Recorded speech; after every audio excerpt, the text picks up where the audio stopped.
wanted in Swedish, right?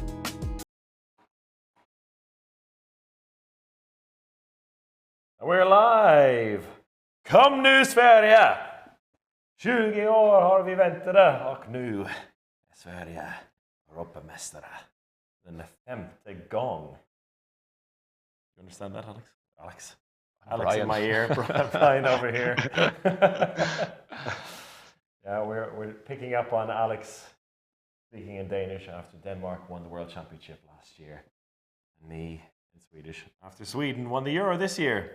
For the 5th time in a row, I said, 20 years they waited, and the wait is over. We have Brian Campion here alongside me, Chris O'Reilly, and still in isolation is our very own Kanton Mahe, Alex Kulash. Hey Chris, I've worn my yellow jersey to celebrate the Swedish victory, so I hope some of our Danish fans don't hold that against me. No, I'm sure they won't. And, well, Denmark had the chances in this, but what a dramatic way to finish this tournament. I think the whole final weekend was just drama after drama, from the 5th, 6th placement match between Norway and Iceland all the way to the final. And Niklas Ekberg, who played a grand total of 1 minute and 20 seconds for all of his penalties. That was his combined total on the court. And in the end, he was joint top scorer and scored the match-winning goal. Did anyone have any doubt on your minds when he stepped up to take that he wouldn't score? No. And I think also the Spanish team, the way you look at them on the bench before he even took the penalty, they were just completely dejected, and it was almost like they knew he wasn't going to miss. And it is a great story. It's someone like Niklas Ekberg as well, who he's kind of maybe slowly drifting on the outside a little bit in the Swedish team, but he can still step up and deliver from the penalty spot, and you gotta be happy for the boys in yellow. Yeah, that's it. Now we're going to go through a little reflection of the games today. We'll go through the All-Star team, which we spoke about at length with the nominees. We're just going to go through that quickly, because there are some real awards to dish out tonight. That's right, it's the Uninformed Handball Hour's Alternative Awards, which is always a nice way to end the championship. It's become a little tradition of ours now. And we've all made some nominees for each category. We're going to explain some of the categories as well, because they may not at first glance make any sense, but it'll all become clear as the episode goes on. And as we reveal them as well, we want to get your nominations and your reflections on the games today. And I know it's going to be tough for Brian to give any clear reflections, because he was running around like a headless chicken for the entire final day, up at the top of the arena, down quite literally at the bottom, filming people's shoes. But you were there and you got a feel for it. So maybe you can be the one to dish out some of the questions here for us on how we saw the game. Yes, I have a general idea of what happened roughly. As you said, I'm doing a lot of filming, so it's kind of tough sometimes to know exactly what was going on. But the feeling I got within the first half that it was fairly level pegging. And I think, Alex, maybe we'll start with you. What was your impression of the first half? Who looked stronger in those first 30 minutes? I think actually Spain started stronger, which surprised me a little bit. And it was really Palika coming through with some really big saves at the start that kept Sweden in it for the first 15 minutes. But overall, the game was so equal. There was nothing between them at all. Both teams are incredibly prepared for each other. Both defenses were incredibly prepared for the other team. So both teams got nothing from the backcourt players, because the defenses were on that. They made sure to stop that. But that left gaps on the line, on the wing, and a little bit on the fast break. And that made it a really exciting game. Yeah, the line player issue was super interesting for me, and particularly because both teams were very good at using second line players. We talked about Sweden being particularly strong at that, but it was Spain who really used it brilliantly, with the likes of Angel Fernandez coming in and sneaking in a bunch of times. And I think if you asked me a few days ago if that was going to be the case, I would say Sweden will happily take that, because Adria Figueroa was having a terrible tournament. Yes, he was nominated for the All-Star team, but I checked his stats just before the game. He was in the 50% mark. For a line player, in terms of scoring, that's not good at all. But then he decided to have an absolute stormer and couldn't miss anything. And it was a brilliant battle that emerged between him and Oscar Bergendahl, the two mainline players for the teams. And yeah, it really forced both teams to think outside the box in terms of how they were going to get their goals. And I really like that. It made for both teams also slowing down the game, which I thought we expected would happen.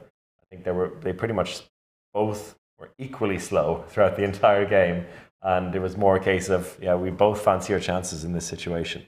I think that in the first half Sweden were better. Mm-hmm.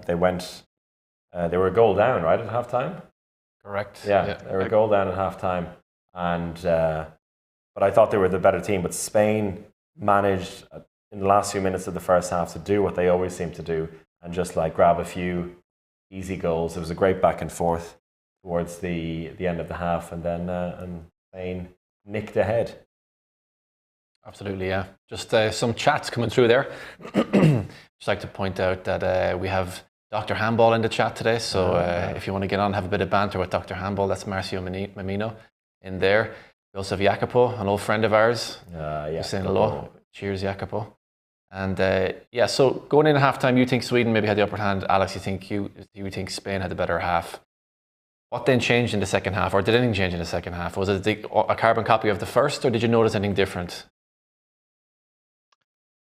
Again, it was completely equal, and I think that was the story of the game. No team really got any upper hand at any stage. The only difference was that Sweden were able to force a few technical mistakes from Sweden, get a few steals, get a few more fast breaks, and I think one or two empty net goals, which helped them a little bit, but Spain just stuck there and they weren't going to let it go.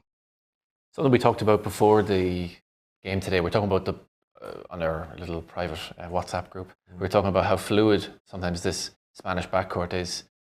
And Canellas obviously had a huge game the last game, but you were talking about you were very impressed with Tarafeta today. Yeah. His performance. Yeah, in the second half, he really took control. He was the big danger for Spain in that second half. He was the only one who really looked confident in his shooting. And really, there was nobody else. I mean, Makeda popped up with one goal. I think he had 2 shots. Canellas the same, right? And he had that terrible miss right towards the end.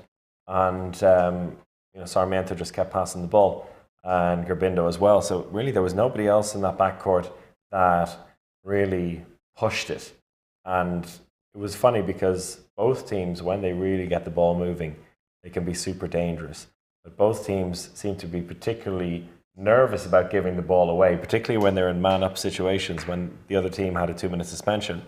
And there was one time Sweden had a 6-on-4, but then in the second half when they're 6-on-5, they were so concerned about playing the right pass that they stopped moving, and then in the end there was an attacker foul. And it was the same for Spain, where they gave the ball away. Hampasvana went to the break, stole the ball and scored an easy goal.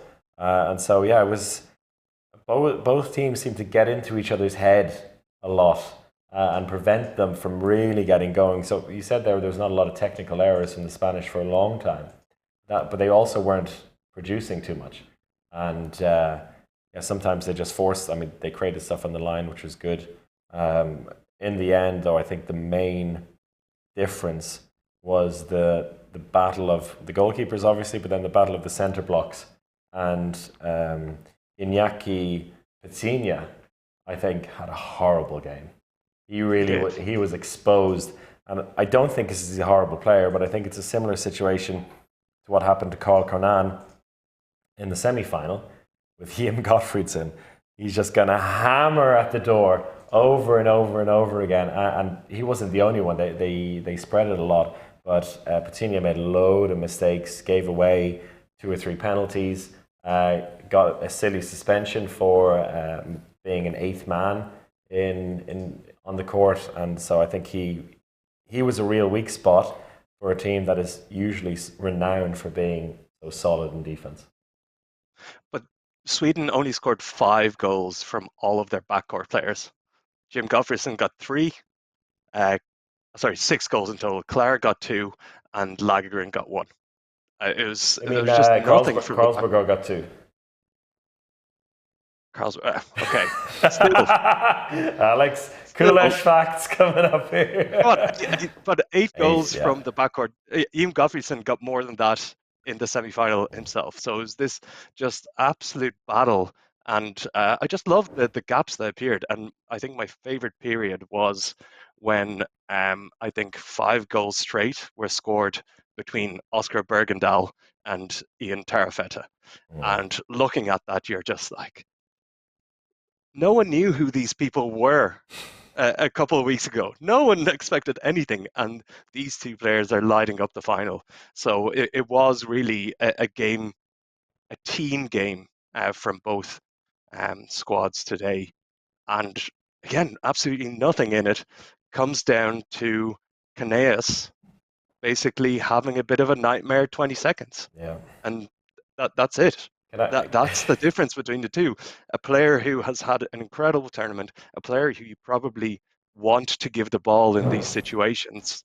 He turned it over with 20 seconds to go, and then the conceded the rest is penalty. history, yeah. I just want to say, because I said it to Brian at dinner just before we did this, I said it on the commentary as well, with the backcourt lineup of Sarmiento, Gerbindo, and Caneras.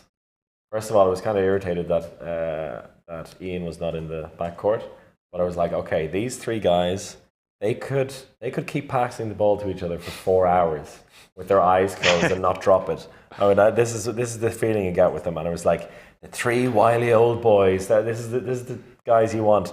And then about 4 seconds later, it's like, no, what has he done? It's like, that is a huge mistake. And it was an interesting.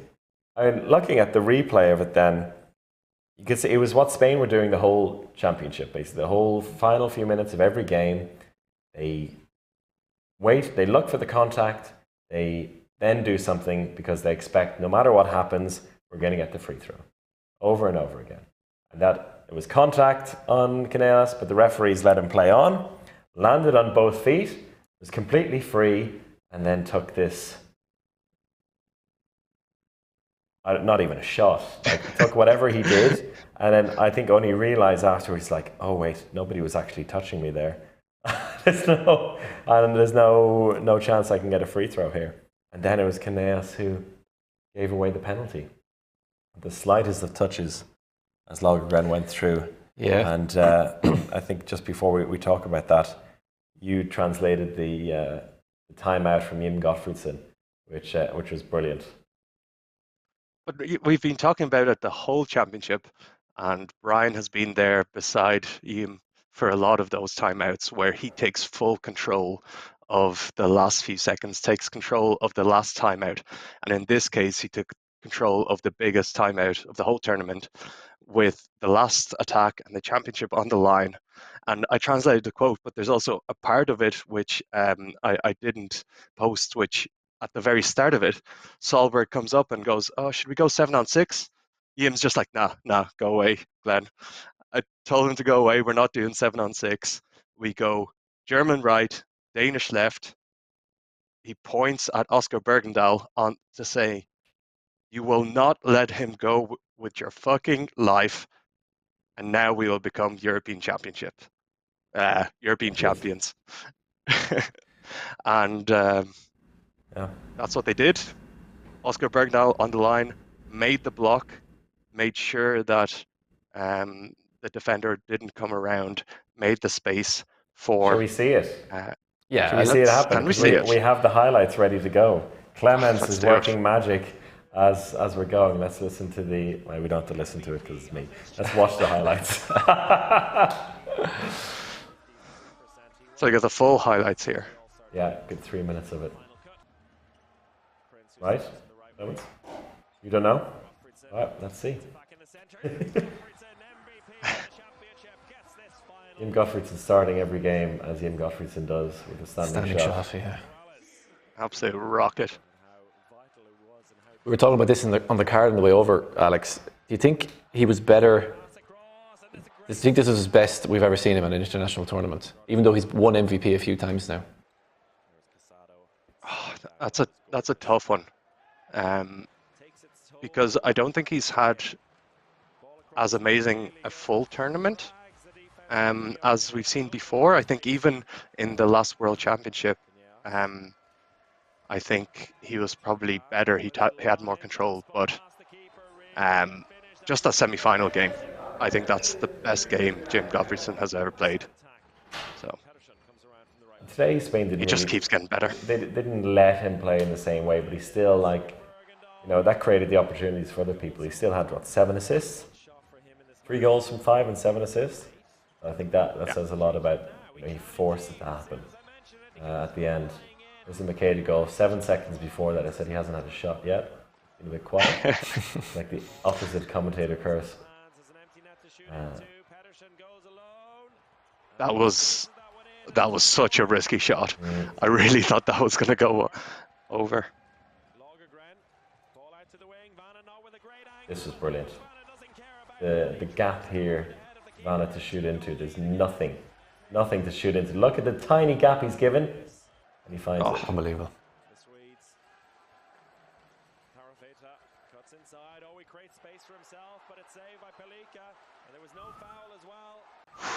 We talked about the keeper battles, Alex. So, who would you give? Well, obviously, I think would you give Palika the second half?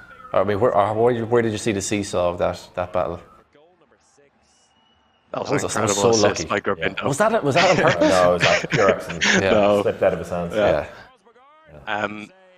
I think just Palika made the more difficult saves, and I think Gonzalo Perez de Vargas made the more of the simple saves. And I think in terms of morale, whenever Palika makes a save, it's incredible. Yeah, I think when you compare it to Perez de Vargas' semi-final performance, he kind of really had Denmark in his pocket and psychologically kind of damaged Denmark's, especially left wing, a lot more. I don't think he had quite the same impact today on their morale going forward. What did you make of the penalty? Do you think it was a good penalty decision? The decision, I think it was a penalty. Yeah. I think he was through, and there's contact. The contact prevented him from being able to shoot because it shifted his whole body position. So, I mean, what else can you do? I think the referees did a very good job. Yeah, I was behind the confetti there at the end, and I got absolutely covered, and a lot of confetti. That was most confetti I think I've ever seen in the championship. Yeah, high confetti rate. What do you expect from the Hungarians? So they go all out. They're going all out. Yeah. There you go. But what do you think of the actual penalty taken by Niklas Ekberg? That's incredible. What is it about those last second penalties that, as long as you put it over the goalkeeper's head, it's going to go in? Oh yeah, yeah. Interesting. It's a mind game, right? We have to talk to some goalkeepers about that. Why do you always drop down when it's late in the game? But like, it's a mind game. Stand in the corner. Well, I think probably psychologically, I think you would look like you want to commit. You would just look like such a doofus if you just stood there with the hands above your head. Yeah. Like, you have to do something. You have to commit, and then you end up diving. And I guess it's the same way as in football that the little chips into the dinks into the middle of the goal work so well in these situations because the goalkeeper is gonna make a decision and dive somewhere because they need to cover something. Interesting. Have to look into that more. Anything else on the game itself? I mean, there was such fine margins. Like I think we went into some of them there. Like it's hard right afterwards to look at it even deeper. I think both teams are really effective in the chances they had. Really difficult to get chances, but really effective. Andreas Palika, like you said, I think he had 11 saves, 31%. Not a huge percentage rate, but it was about the saves he did make. The kind of saves he made that made a real big difference there. Before we move on to the next topic, where would you rank that now in terms of Euro finals? Or what would you get? Let me say, maybe we start with give it a score out of 10 in terms of Euro finals that you've seen. Oh. On the men's side, anyway. Yeah, just run on the men's side. Because I've been to everyone since 2014. 2014 was a blowout. France destroyed the host Denmark. Yeah. 2016 was the worst game of handball of all time. when Germany beat Spain. 2018 was a good comeback from Spain, but then it was a bit of a blowout, a 6-goal win. 2020 was was fairly good, but it kind of paled in comparison to the semi-finals. And in the end, Spain dragged out a win. So I think it's been the best. The men's Euro finals that I've been at, that was the best one. Yeah. Alex? I think it's a solid 7.5 for me. I didn't Because give a of number, the drama. sorry. Oh, yeah. Didn't give a number. 8.1. 8.1. 8.1. Not 8.0, no. I think I think you love the drama, but that it was a really tight game, and it wasn't as free flowing as the semi-final between Sweden and France, for example. Yeah, I will say this. I think Andreas Palika is probably every video editor's dream, because I'm not sure what's better, his saves or his celebrations afterwards, because they're quite incredible. And there's a lot of video editors out there licking their lips. Yep. Looking at him making it to the final and some of the saves he made. But maybe we should move on now to the All-Star team, I think, huh? You want to talk about the bronze medal game? Do we? I think we have to give the bronze medal game a bit of time. It was a good game. It was a good game, It yeah. was a fantastic game. Extra But time. the thing is, though, when it's extra time in the first game, you're like, it'll be a long day. So I felt like automatically, I saw the message from Thomas Schunak, from the head of the EHF media. He's like, if this is a draw, final is pushed back to 18:15. Like, it's going to be late. And here we are at 10:35. We're still going. So you're really cheering for Ekberg as well in that last second. Oh, yeah. Just so you could finish up your day. No. That was, I mean, what more can you ask for? I was like, to wrap it up, literally, this is it. One shot, nothing else can happen afterwards. Golden goal, score it, you win it. Amazing. Dream. Yeah. Or in that scenario. Gietzel, sad, really sad. Goes back, returning from the missed shot in the first minute, and goes over on his own. I don't think it's fair to speculate on anything, but from what Nikolai Jakobsen said, the early reports without any kind of scans is not good. So that is really sad way for him to end the championship. He did have a smile though when he picked up the bronze medal on his crutches. What did you think of Denmark, Alex? I think they really kind of stood up. Again, Jakob Holm had another fantastic game. Even though he did kind of get ahead of himself a little bit in that second half, and that's when France really got into it and almost ran away. But it was exciting, and just France know how to play a dramatic game. It's they don't give away an easy win. No. But right now, they're not good enough to just blow out teams. So it's every game with France is just really exciting. Turns into an absolute scrap every time. After the game, it's one thing losing a final, but with hindsight and a few days removed, you think, oh, well, we came second. But when you lose a bronze medal match, I think there's very little you can take away from that. And I think you could see that, especially Quentin Mahé after the game. I mean, he was slumped over outside the dressing room, just hands on knees. What a game from him, though. Head hit. Yeah, I mean, you really felt sorry for him. He really had an amazing Swiss Army knife performance, and hint, and that was tough on him coming back after being out for so many days and watching the boys from his room, and then he was great, but it just kind of felt like they were lacking something maybe in the backcourt a bit. My big takeaway for Denmark is see what using a squad does. Yeah. Nikolai. It was a perfect example of that. Aaron Mensing came in. That shot he has, he was 3 from 7, but still, they're the kind of people you need to just throw on and scare the living daylights out of the opposition. In both halves he came on, missed the first shot, hit the post of the crossbar, second one went in after that. But the main thing is they used those players, and then in extra time they were able to bring on Rasmus Lauge, who played the first 11 minutes, nothing else after that, and was ready to go, scored 3 goals in extra time. It's fair to say that he made a mistake in the last, that now it's all said and done, that was a mistake, not beating France? Yeah. Alex, 100% a mistake, yeah? 100%. 100%. Yeah. If not for that, we might have had a Sweden-Iceland final today. Yeah. Or Iceland Denmark-Iceland final. Anyway. But it's really incredible, right? That every team who played in the final weekend, even including Iceland and Norway, I think could have won this championship. It would have been every game would have still been just as close, would have been within one goal, would have been just as exciting. There's a lot of depth in the world right now, Yeah, and not even that, but you look at Norway must be sitting at home going, Having smacked Spain.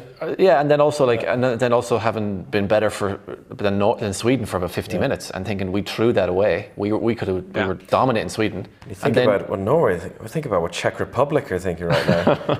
Like we could have knocked them out before it even started. And then Russia Yeah, thinking that was a draw. we'd be Norway. Draw with Czech Republic. Handball match, Czech like everyone Republic crazy. Czech Republic had a counter-attack, which they fluffed up to win the game and knock Sweden out.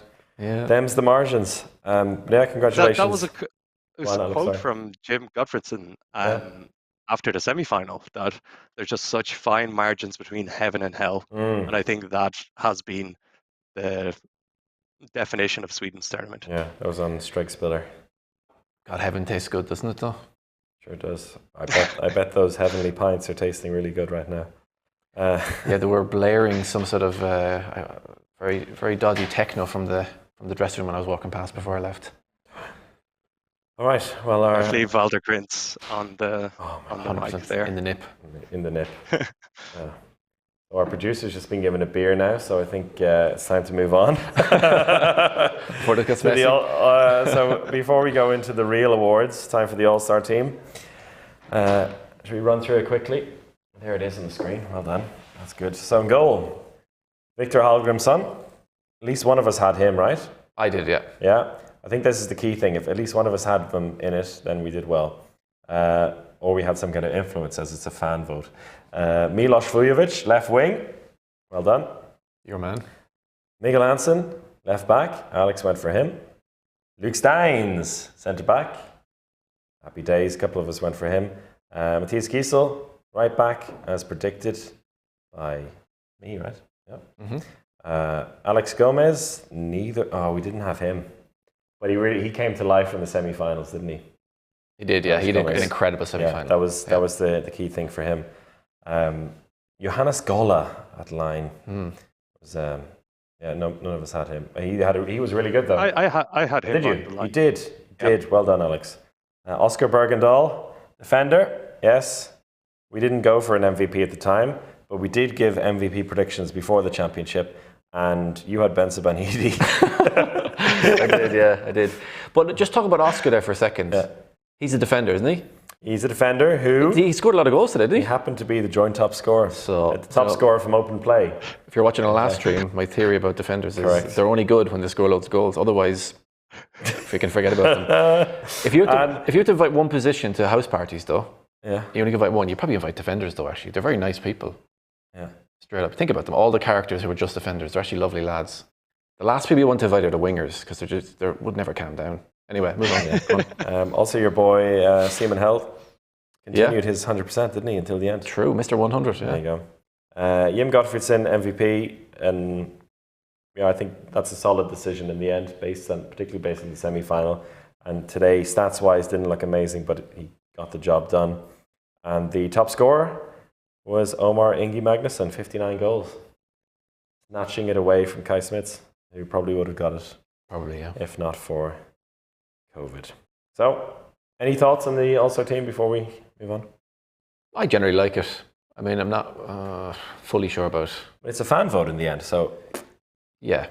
you're all to blame at home. But it's a funny one. We kind of talk about it, and there's been some chat about how, should you select a team really early or kind of before the semi-finals, or do you wait until the end?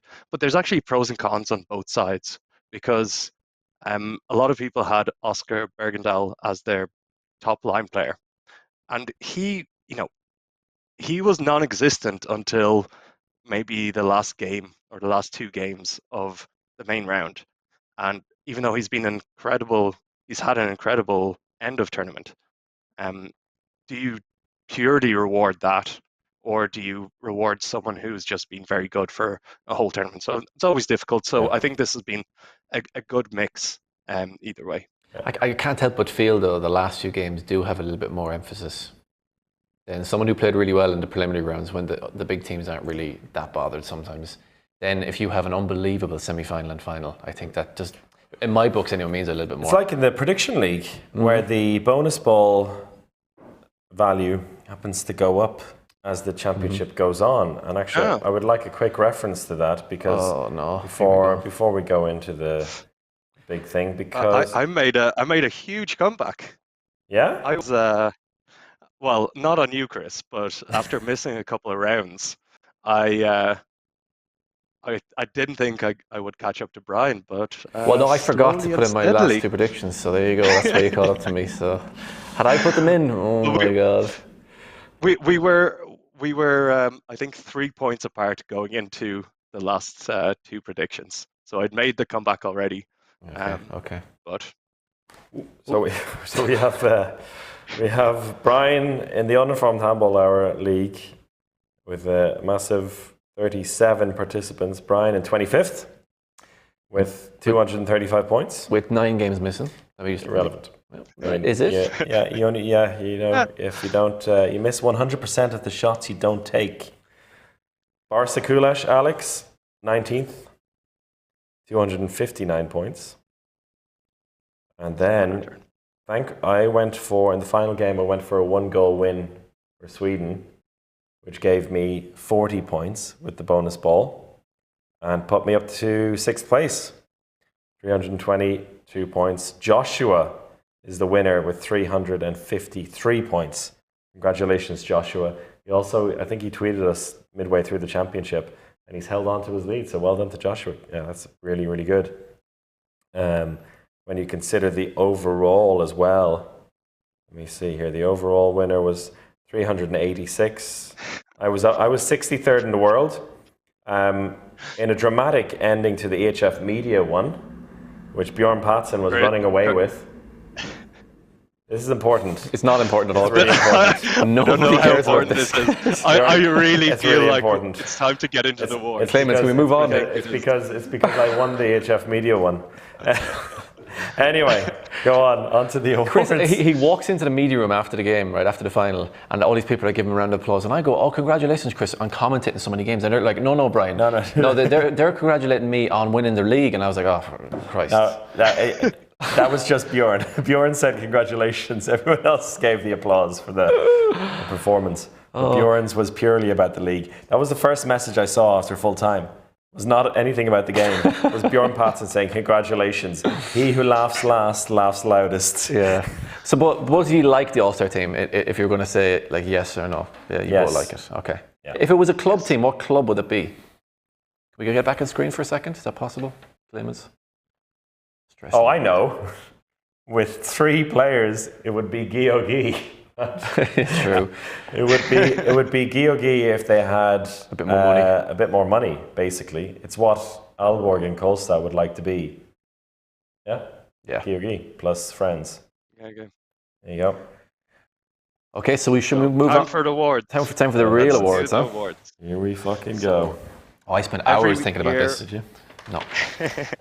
Every year we give our alternative awards to really commemorate some of the players that really have shown some outstanding traits that may not have been noticed by the traditional All-Star team or Top Scorer awards. So we have a number of awards to get through, starting with a favorite of ours, the Swiss Army knife.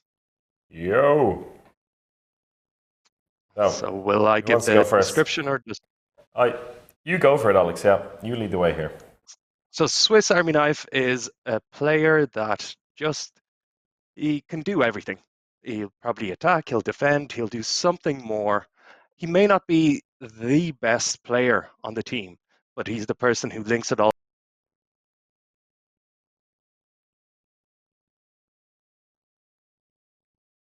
A real... Alex, you dropped out there momentarily, I think. Just give us a quick recap our again. Swiss Army Knife was Canton Mai, a player who just does so much for a team, but may not be the best player on the team. So who did you have as your Swiss Army knife this year? Go first. Well, I went for, because I'm a man of very recent history. And very recent history is the game I just saw 2 games ago, which was the bronze medal match. So I went for Kenta Mahe again to retain his title. And Kenta Mahe here has a German flag for some reason, even though he's from France. To be fair, he is actually German. No, he can't speak German though. He does have a German. I know he was born in Germany. It doesn't make him born in Germany, right? Could have played for Germany. Jesus was born in a stable. It does not make him a horse. Same for Kenta Mahe, same for me being born in England. There you go. Okay. Yeah. Lovely Frenchman, Kenta Mahe, gets my vote for Swiss Army knife. I think he deserved it today after that performance, and he deserved also a bronze medal. So versatile that he can also play for Germany, it seems. Exactly, yeah. True Swiss Army knife. Yeah. Chris, you went for Andreas Palika. That's Please funny explain to me. Please explain to me what. So he's a goalkeeper. Yeah. What other skills does he do? Lads, does he have? Yeah, first of all, I was thinking, how like this is inherently an award which excludes the goalkeepers, right? So I was like, how do I give it to somebody else? Because they're completely specialists. No, because lads, after 20 minutes of the semi-final, he was the top scorer in the game with 3 goals. Right? Now, bear with me here, right? Bear with me. We are bearing with you, yeah. Keep going. Yeah, we're trying. We're really bearing. He is a goalkeeper. He's a brilliant goalkeeper. Top of the list. He said himself in an interview this weekend. He is 30% goalkeeper, 70% emotions. Right? Other goalkeepers have emotions as well, Chris. You're not convincing me at all. 3 goals in the semi-final, a goal again today, right? 100% shooting record in the final weekend with 4 goals. That probably puts him in the top, 60% of goal scorers this final weekend. And his athleticism could probably see him qualify for the Olympics for some kind of Pacific nation. So yeah, that's it.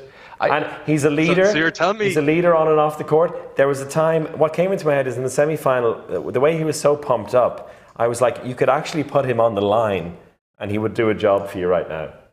That's all I've got. I'm not going to win this one. Can I say, Palika's Swiss Army knife is just like a really good knife, and then like the nail file that comes out as well. Yeah, but that's a Swiss Army knife. No, I mean, but it's Army knife. Yeah, but I mean, a good knife and a nail file. I mean, he's got the corkscrew as well. Yeah. When you talk about the goals, I bow. When you talk about the goals he scored as well, he wasn't scoring spin shots and doing arm swings on people. He scored a couple of different types of goals. Did he? All full court shots. Yeah. No? One time, Vincent Girard got a touch on it. It wasn't enough to keep it out. That was great, actually. Yeah, that was very good. Lads, you're going to wake up tomorrow and you said, "Shit, Chris is right on this." No, you're definitely last position already. Alex, talk about Alexi Gomez. Alex Gomez is the Swiss Army knife of the tournament, and I listened back to our award show last Euros, and I tried to push for Blasi Ants, pushed me away, because I want to tell you that what Alex Gomez does is so much more than a normal winger.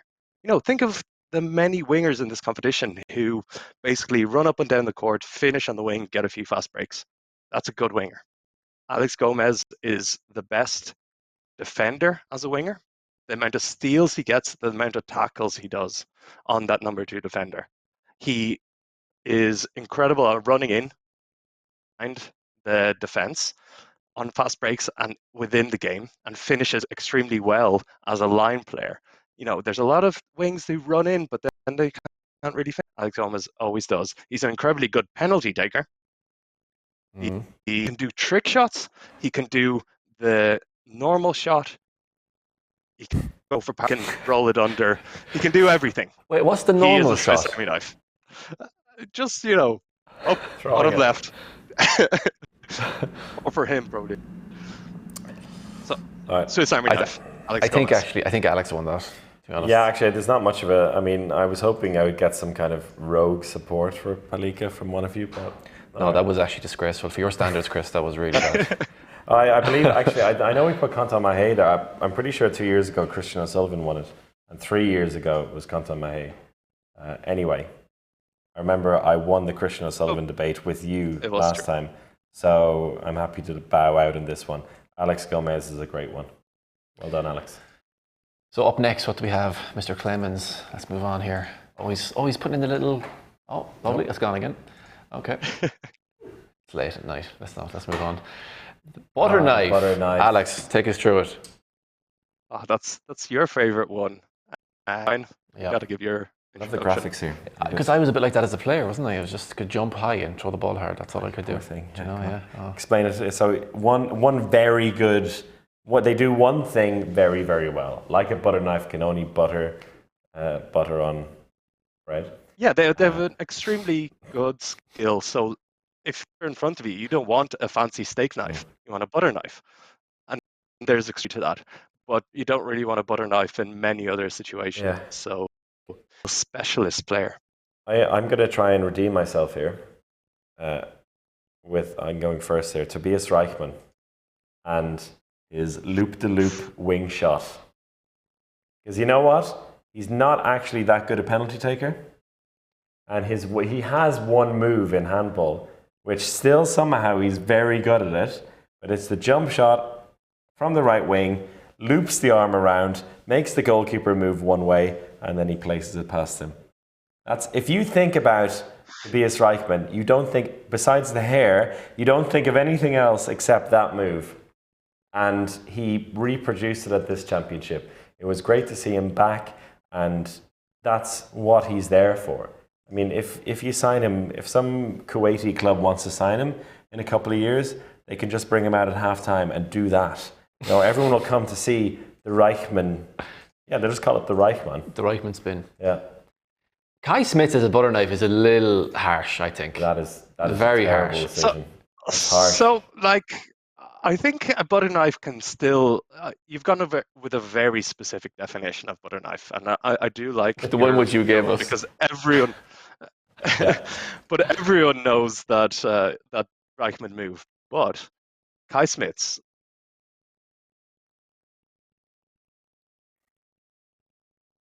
He is... And he is the top scorer in the or he was the top scorer in championship, best on average. He got 45 goals. He got 8 assists. That is, that's basically just over 1 assist a game. So he's not going to assist anything. Exactly, and that is his amazing skill. He doesn't defend. He doesn't assist. He's a backcourt player who doesn't pass and doesn't defend. All he does is receive up the ball at speed and destroy the defender in front of him and score.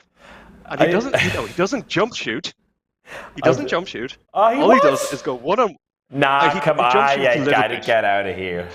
Come on. But, my God. You say, have you watched Kai Smith's? Doesn't jump shoot. The most amazing thing is that he's our height and he still jump shoots. Your height, Chris. Mostly.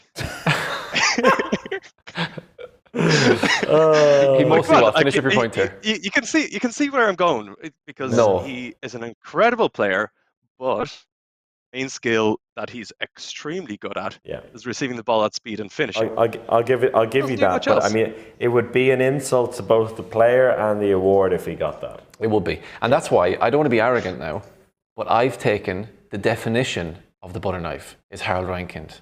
And I think when you think of a butter knife, I'd say he only has butter knives at home, actually, now that I think about it. And he has this move where he fakes out to the right, comes into the middle and shoots. And he does that all the time. And does it work against the top teams?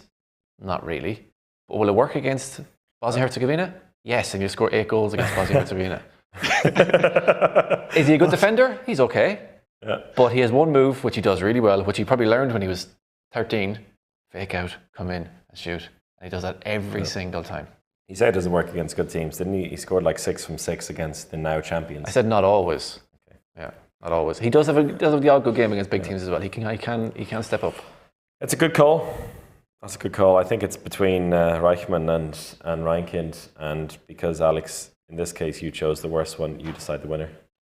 Oh, that's a Right? really tough Yeah. one. It's just how specific we're going to get with this award, because I think, Chris, you are right. Tobias Reichmann really can only do that one move, but I feel like he wasn't as big a part of this championship as Rankind, who also has one move. So I'll pick Harold Rankind, even though he is much better than just that one move. I'll go with him. It's closer to Fair. my pick of Kai Smits than. Picking the winner based on his own pick. I shouldn't have offended you with your pick before asking that question. Have we got the Swiss Cheese Award next? We do. Swiss Cheese Award. Well, Which- I'm really glad that this. Wait, was he the last winner, Vincent Girard? Oh dear. All right. That was. It wasn't the World Championship, was it? in the World Championship, but Oh. Swiss Cheese is for the worst defender as a player, the worst team defensive performance, or the worst defensive action. So it's anything across those lines that constitutes as the Swiss Cheese Award. So I think we have to see the nominees here. I think let's see the nominees.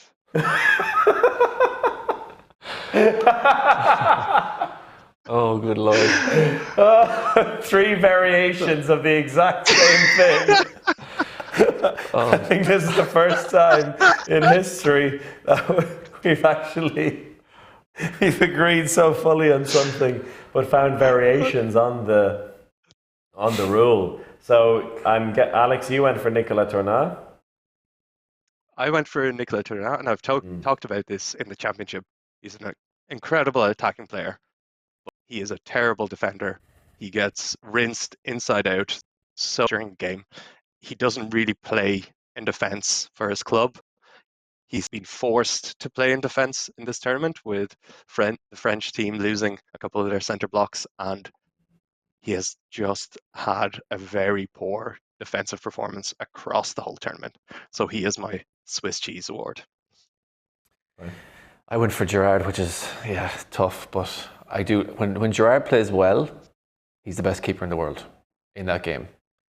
But when he doesn't play well, it's like he won a prize to goalkeeper that day for France, and he had 2 of those days, right? Yeah, but 2 very important days, you could say.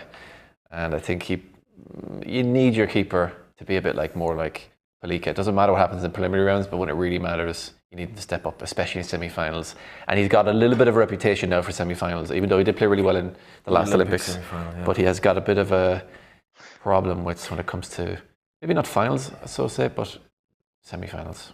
I tried to be less harsh in this by pairing them together. And it was based on one performance. It was the French goalkeeper duo in the semi-finals.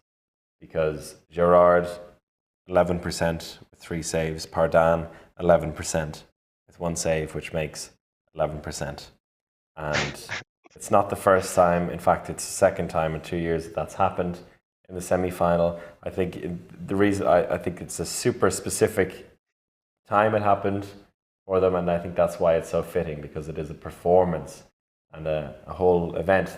You could really throw the defenders and the likes of Tournat into that as well, because the whole centre block got torn apart in that game. So that's why I went for the semi-final.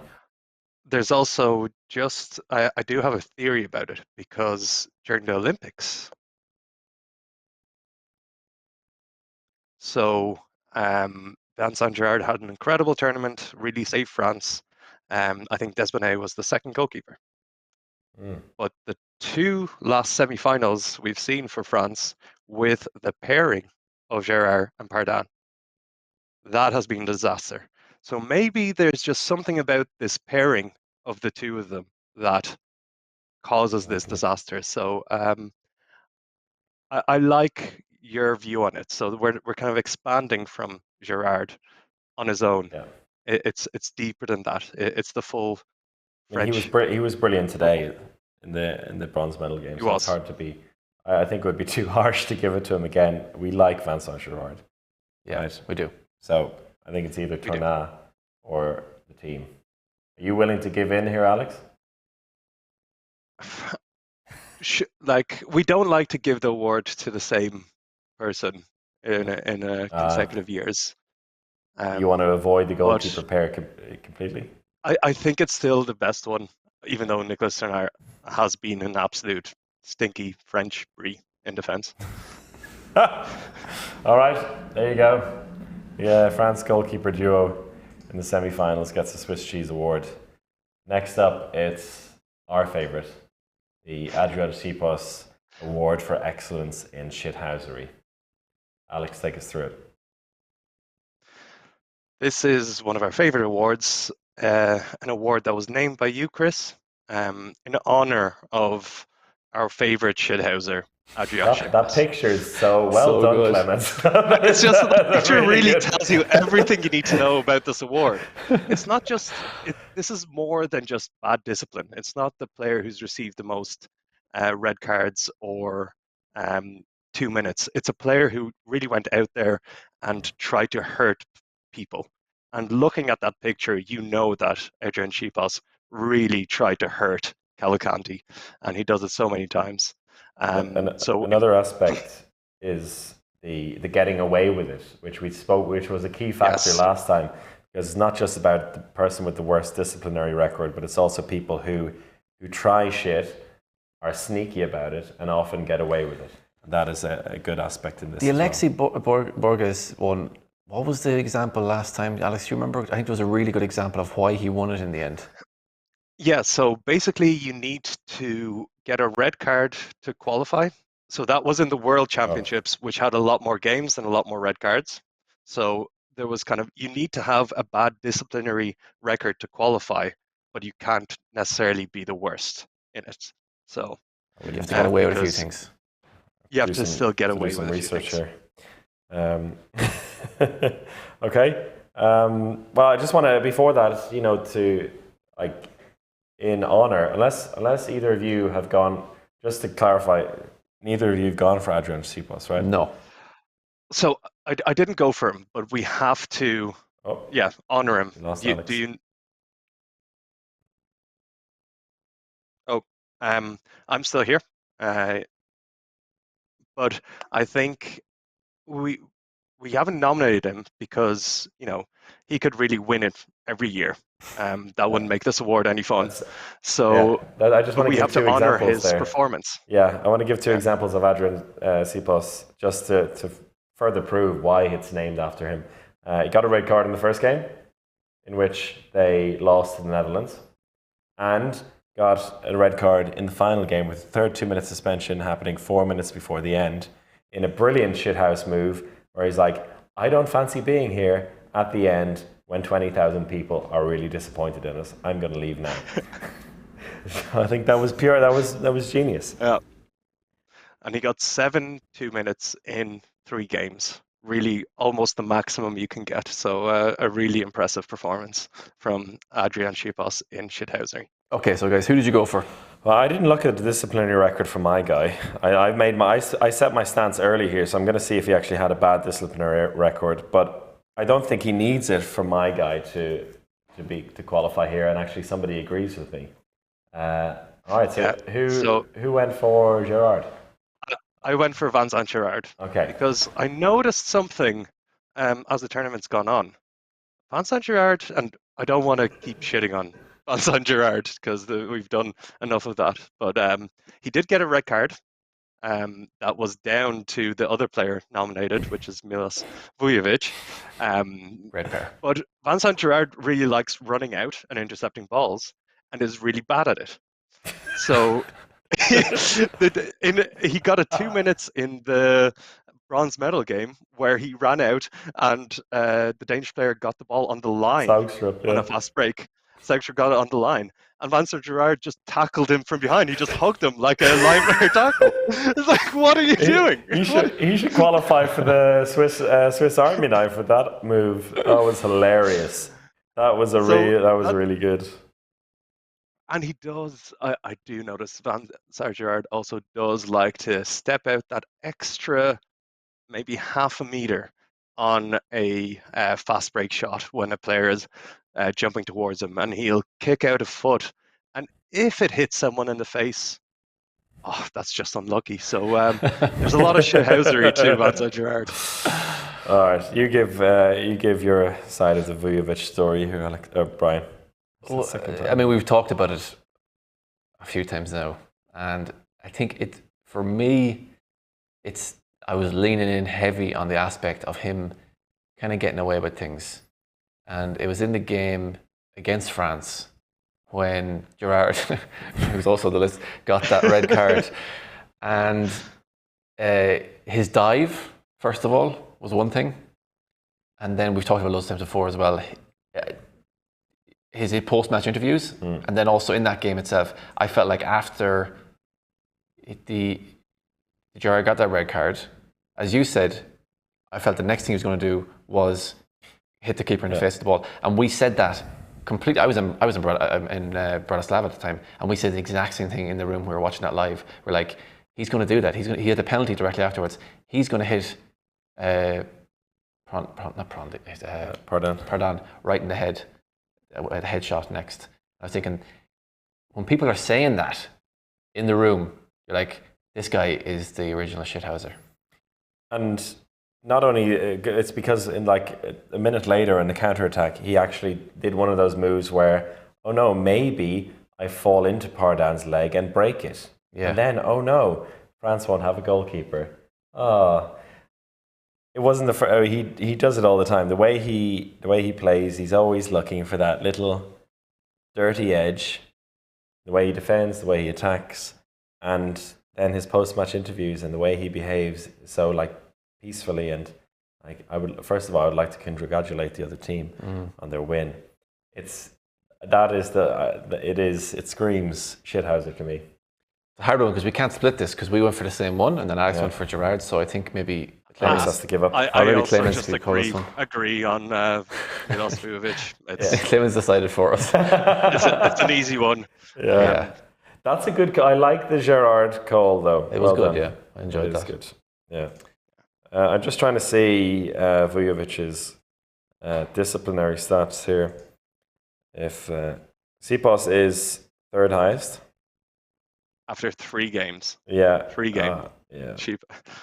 There's also, I do want to give an honorary mention to Vyacheslav Bochan, who, while he doesn't really qualify for the award because he hurts people but doesn't mean to, but he really hurt a lot of people in this tournament in a very small amount of time. 1 red card, I think 2 minutes. I'm not sure. Nice. I'm not sure if Vujovic really did it. Oh, he has only 3 2-minute suspensions, which says a lot about him getting away with stuff, you know. Anyway, I think his overall behaviour is worthy of it. Congratulations to Milos Vujovic on the award, and I foresee a battle for the next few years between the two of them for supremacy in this area. Random Rocket is up next. This will be an interesting one. The Random Rocket. One. It's a player who just unleashes a huge shot once in a while. That's kind of it. It's sometimes unexpected. You know, it's not usually the really big shooters that we're talking about here, but someone with a bit of power in their shoulder. Good. Shall we look at the nominees? Just before we go into this, I would like to also nominate myself for a special mention here. Oh my God. For the Connexon video where there was the most random of rockets, 123.9 kilometers. After a series of 100-kilometer shots, I think exposing flaws in the Connexon and eyeball system, which should be figured out. So I definitely cannot do that. 110 at best, I'd say, on a very good day. So, 2 Norwegians and a Swede. Alex, Carl Valenius. He is the Random Rocket, easily. A player who barely played in the tournament. He had 2 shots that were both misses. Then in the final, he came on for about 2 minutes, didn't even get a shot off. But in a crucial semi-final, he came on took flight from 9 meters on Hadoosh 4 times. Yeah. 4 from 4, big win for Sweden. Just we may never see him again. We probably will because he's a great player. He's a really good player. That's not an aspect But of this random rocket award. You just never see these players again. They pop up, score 2 Well, goals, João and then Ferraz- retire. João Ferraz was a previous winner, and where is he? True. Maybe that should be an aspect to it. They're kind of aloof. But then Carvalini, I mean, he just moved to Montpellier. He's got a very bright future. We're clearly a very good player. We went for different. They were random in terms of their appearance. Both playing for Morse T. Yeah. Like became star players in the Norwegian team. Eric Toft. I mean, if Carl was a Badouche, I think Eric Toft was a boom when he popped up. I didn't know who he was. I was like, who's this Toft guy? He's going to be he's going to be useless. Like, you know, there's only a few good Tofts in the world, and I've never even heard of him before. And he didn't look like a young lad either. So I was like, this guy's going to be an absolute squad player.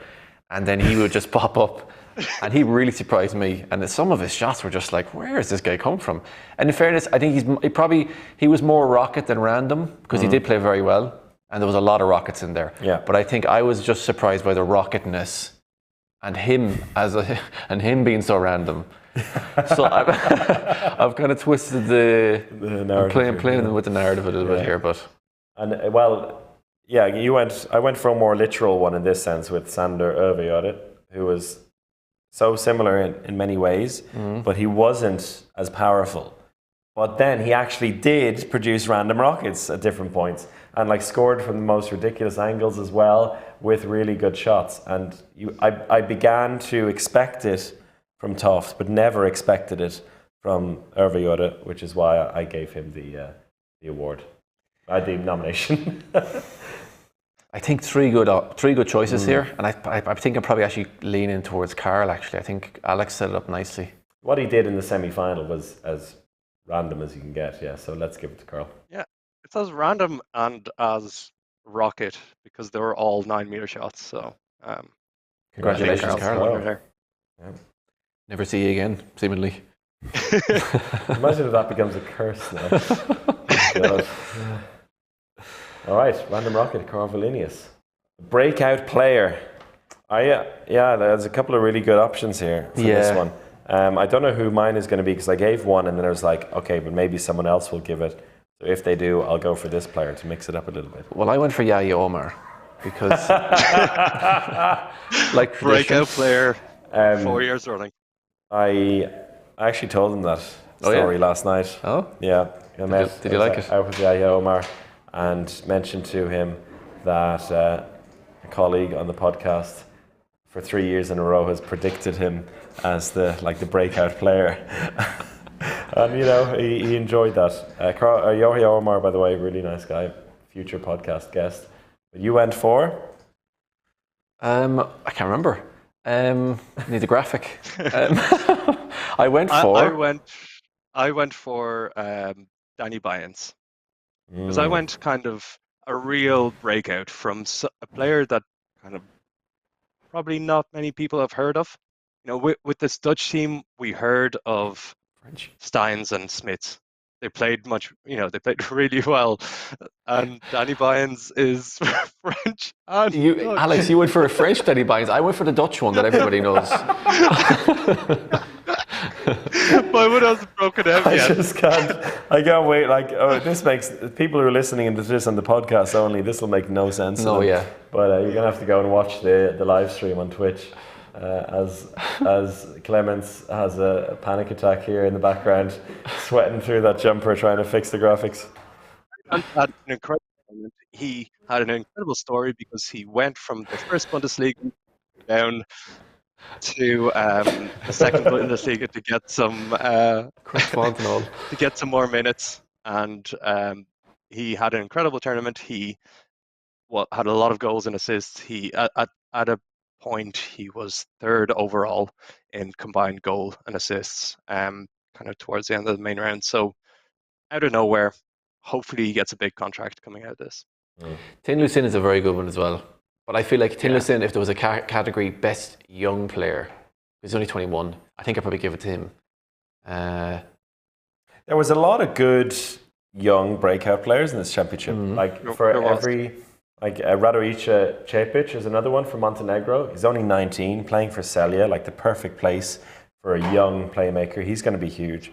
I also had Aymeric Meen in there because even like he's been around a while, but it's been a breakout championship for him as a Some of the Swedes player as well. Yeah, Carl Valinius. Yeah, I think Oscar Bergendahl has to be a huge breakout player. Yeah. Kind of the star of the final weekend.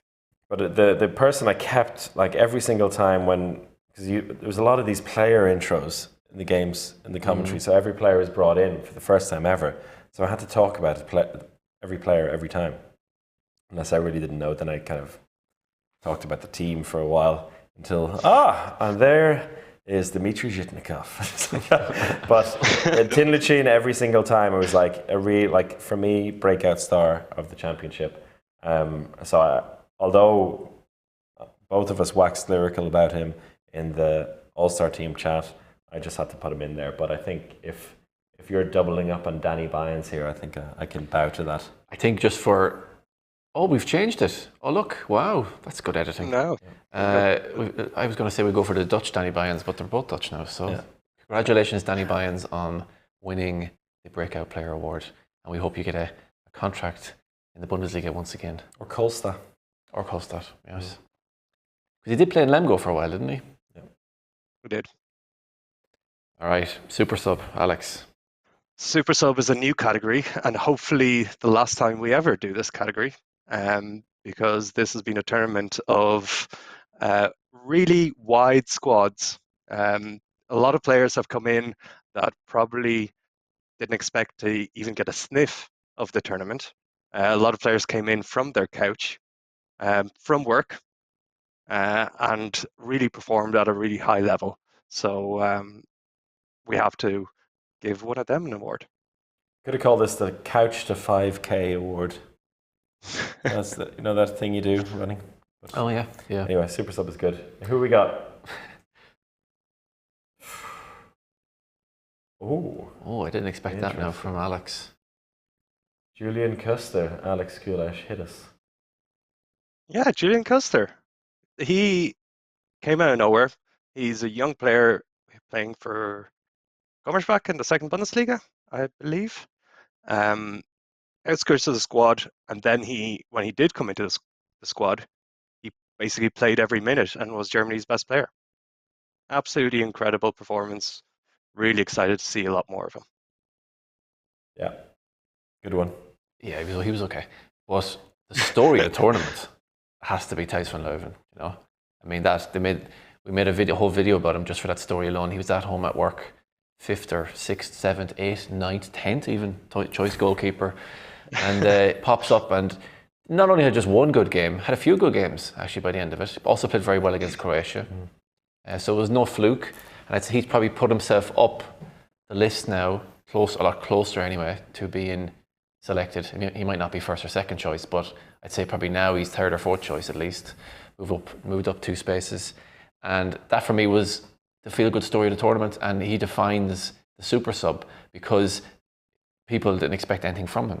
And I know someone who I work with here, her dad coaches him in club level, and he wasn't expecting much from me either. So I think he surprised a lot of people, even his own coach. So that, I think, is the definition of super sub. Yeah, my original choice actually was Thijs van Leuven as well. I'll show you there, and in brackets I had Lucas Pellas, because in my definition, when I was thinking of super sub as well, it's like the guy who comes out of nowhere and has a really short, meaningful impact. That is like when you bring on a sub in a game, in this case from out of the squad, and that's what Lucas Pellas did in the semi-final. 8 goals in the semi-final to help Sweden beat France and qualify. But I did also have a soft spot for Thijs van Leuven, and I think for me the defining factor here as well is the reason we even thought about this category is because of Thijs van Leuven. Absolutely. He was on my list as well, but I did have to give Julian Custer some props. Yours was actually too good, Alex, in a way. he almost so that you forgot he was a sub, and he did become a starting player in the team. Wasn't in the squad. I think, But yeah. ties fun doing. And hopefully this is the only time we ever do this award, so why not give it to the ultimate super sub story? There you go. Congratulations, Tyson Levin. That's it from the awards, right? Yeah, that concludes our awards now for this year. We'll go through the winners quickly, or can we? Let's go through can you the remember? awards quickly. Swiss Army Knife was Alex. Gomez. Alex Gomez. Butter Knife was not Tobias Reichman, it was Harold Reinkind. Harold Reinkind. Swiss Cheese, French goalkeepers in the semi-final of the Euro. Adrian Sipos, Milos Vujovic. The Random Rocket was Carl Valinius. Breakout Star was Danny Byans. And the Super Sub, Thijs van Leuven. I think we had a nice spread among the three of our nominations there, so nobody will come away with this too heavy-hearted. No. Everyone would be happy. I think we found a good solution there. There's no real, like, I'm going to kill you moments, which we almost got to a couple of years ago, I think, with the Swiss Army Knife. I think we actually had to pin down Alex and say O'Sullivan. Say O'Sullivan. I just love a Swiss Army wing. I just love a Swiss Army wing. And finally got my award in this year. Yeah, and next time we'll have a Swiss Army goalkeeper. That's it for EHF Euro 2022. It's almost 11:30 on Sunday night. And I think from the live streams from Twitch, from the podcast, this is it for the Euro, at least from us on the podcast side. Thank you for everyone who's watched and listened over the last couple of weeks. We continue this on a regular basis, every 2 weeks or so throughout the whole season. And hopefully we'll be back in regular form for the Women's Euro as well. Before we say goodbye though, Alex Goulash, do you have any farting words? I really have to say how much I enjoyed this championship from my room, and I hope to never do that again. Ryan, did you enjoy having Alex in his room the entire time? It's been really great seeing you again, Alex. And we'll see you at the next Euro, I suppose, will we?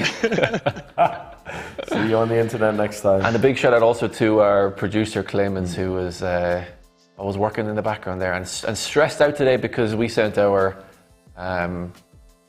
nominations for the awards so late. I was actually sending them in the car on the way here, and he put those graphics together. So big shout out to Clemens. Congratulations, Clemens. Yeah, we finished as we began with making Clemens sweat. Yeah.